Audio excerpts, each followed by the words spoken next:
बिस्मिल्लाहिर्रहमानिर्रहीम। अस्सलाम वालेकुम friends, welcome to YouTube channel Knowledge hub.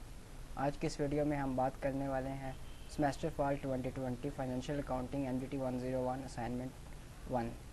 Question में हमें गिवन है following information is extracted from the books of a business concern on 31 दिसंबर 2020।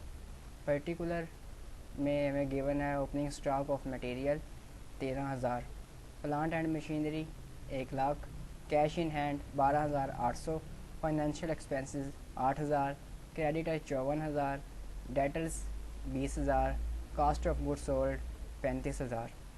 और लेफ़्ट साइड में closing stock of material 12,000, bank charges 5,453, capital 3,00,000, gross purchases 50,000, return outwards 10,000। Return outward purchase return होती है हमारी। Return inward 5,000। Return inward हमारी sale returns होती हैं। Net sales 85,000। Additional information में plants and machinery की डेप्रिसिएशन होगी 15% पर एनम सालाना।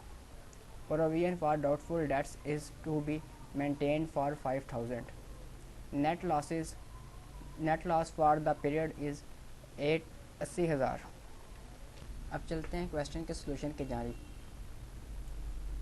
पहली जो चीज़ हमें रिक्वायर्ड है net purchases to be present in income statement. Income statement में नेट परचेजेस के क्या फिगर होंगे। तो पहले हमें फार्मूला लगाना है net purchases is equal to gross purchases minus return outward. आप देख सकते हैं कि ग्रॉस परचेजेस की कीमत 50,000 है और रिटर्न आउटवर्ड यानी परचेज रिटर्न जो हमारे पास वैल्यू है वो 10,000 है। इन दोनों में से हम इन दोनों को माइनस करेंगे और नेट परचेजेस हमारे पास 40,000 आ जाएगी। ये हमारी वन थिंग इज़ रिक्वायर्ड थी, जो पहली चीज़ हमें रिक्वायर्ड थी वो हमारी पूरी हो गई है। सेकंड में gross profit to be present in income statement. Income statement में ग्रॉस प्रॉफिट की क्या फिगर आएगी। ग्रॉस प्रॉफिट का फार्मूला है net sale minus net purchases. Gross profit is equal to net sales minus opening stock plus net purchases. Net sales हमारे पास देख सकते हैं आप 85,000 है, उसमें से हमने नेट परचेजेस नेट परचेजेस और ओपनिंग स्टॉक को पहले जमा करना है, फिर नेट सेल से माइनस करनी है। ओपनिंग स्टॉक हमारे पास 13,000 है और नेट परचेजेस हमारे पास 43,000 है। ओपनिंग स्टॉक को और नेट परचेजेस को हम जमा करेंगे तो 53,000 आएगा, जिसमें से नेट सेल्स माइनस करेंगे 85,000 और माइनस करेंगे 53,000, तो ये आंसर ग्रॉस प्रॉफिट का आएगा 32,000। तीसरा सवाल जो हमें इस क्वेश्चन में इशू किया, क्वेश्चन में जो थर्ड रिक्वायरमेंट्स हमें गिवन है वो है net book value of machinery to be present in balance sheet. Balance sheet में मशीनरी की नेट बुक वैल्यू क्या दर्ज होगी। उसके लिए फार्मूला है net value of machinery minus depreciation. Machinery की नेट वैल्यू हमें ऊपर क्वेश्चन में गिवन है 1,00,000 रुपया, और कल उसके एडिशनल इंफॉर्मेशन में हमें गिवन होगा कि डेप्रिसिएशन कितनी है और कितने ईयर की है।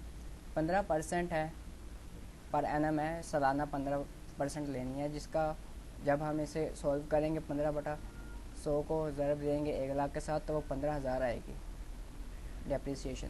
तो जब हम उसे वैल्यू ऑफ मशीनरी 1,00,000 में से डेप्रिसिएशन 15,000 माइनस करेंगे तो net book value of machinery 85,000 answer आ जाएगा हमारा। और चौथी रिक्वायरमेंट जो हमें क्वेश्चन में गिवन है value of debtors to be present in balance sheet. मतलब डेटर्स की क्या वैल्यू हमारी बैलेंस शीट में जाएगी। वैल्यू ऑफ डेटर्स के लिए हमें पास फार्मूला गिवन है debtor minus provision for doubtful dates. Debtor की कीमत ऊपर दी गई है 20,000, आप क्वेश्चन में भी देख सकते हैं। प्रोविजन एडिशनल इन्फॉर्मेशन में बताई है 5,000। इनको दोनों को माइनस करेंगे तो वैल्यू ऑफ डेटर्स 15,000 हमारे पास आ जाएगी। और पांचवी और आखिरी जो इस क्वेश्चन की हमें रिक्वायरमेंट्स है वो है owner equity to be present in balance sheet.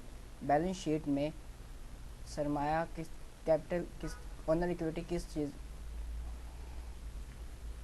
Question की पांचवी और आखिरी रिक्वायरमेंट्स में हमें ये मालूम करना है कि बैलेंस शीट में ऑनर इक्विटी के फिगर क्या होंगे। इसके लिए हमारे पास फार्मूला है owner equity is equal to capital minus net losses. اگر یہاں پہ پروفٹ ہوتا تو ہم اسے جمع کرتے, لیکن یہاں پہ لاسز ہے اس لیے ہم اسے مائنس کریں گے. کیپٹل کی قیمت آپ کویشچن میں دیکھ سکتے ہیں 3 لاکھ ہے, اور نیٹ لاسز جو ہوا ہے, نیٹ لاس جو ہوا ہے وہ 80,000 ہے. ان دونوں کو مائنس کرنے سے 2,20,000 جواب آئے گا, وہ آنر اکویٹی لائبلٹی سائڈ میں بیلنس شیٹ کے درج ہوگی.